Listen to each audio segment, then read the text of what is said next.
JNTUA Anantapuram 13వ అంతర్ కళాశాల క్రీడలు ప్రారంభమయ్యాయి. శనివారం పాణ్యం మండలంలోని ఆర్జీఎం ఇంజనీరింగ్ కళాశాలలో ప్రారంభమైన క్రీడలను JNTUA vice chancellor doctor Sudarshana Rao ప్రారంభించారు.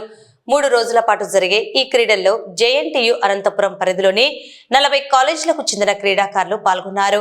Kabaddi, rugby, football, ball badminton, basketball, volleyball, throwball అంశాలలో క్రీడలు నిర్వహిస్తున్నట్లు క్రీడల ఆర్గనైజింగ్ కార్యదర్శి వెంకటేష్ తెలిపారు.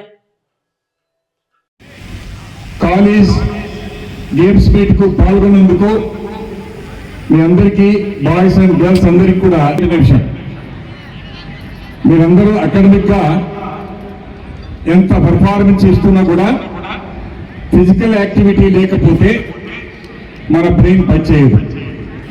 So I request all the institution participants every day have to spend at least 1 hour in your playgrounds. Kindly convey to this message to your principals of different institutions. Management, director, principal and the Department of Physical Education of this college for shouldering the responsibility of organizing this mega event and developing wonderful ambience for mass participation of the students in different games and sports on par with the regular academics in these prestigious institutions. So I want to tell one thing. In this juncture, I want to thank 2 people. One is our Honorable Vice Chancellor sir and Chairman Santaramudu sir. Because when we invite the proposals from the colleges for conducting inter-college games meet, no college has submitted proposal for conducting actually sports meet. Throughout the world of academics,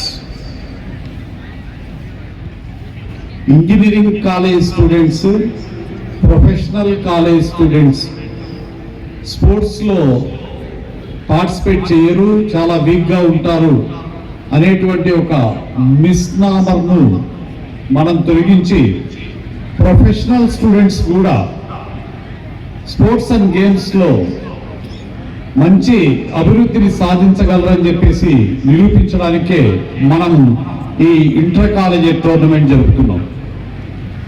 ప్రతి సంవత్సరం ఈ inter college tournament జరపడం ద్వారా అన్ని కళాశాలల విద్యార్థులను ఒక చోటికి తీసుకొచ్చి ఇక్కడ గేమ్స్ ప్లే చేయించి వీళ్ళలో ఒక క్రీడా స్ఫూర్తిని పెంపొందించాలనేటువంటి ఆశయం దీని వెనుక ఉంది. మీ అందరికి తెలుసు, ఈ రోజుల్లో ఏ కంపెనీలో జాబ్కి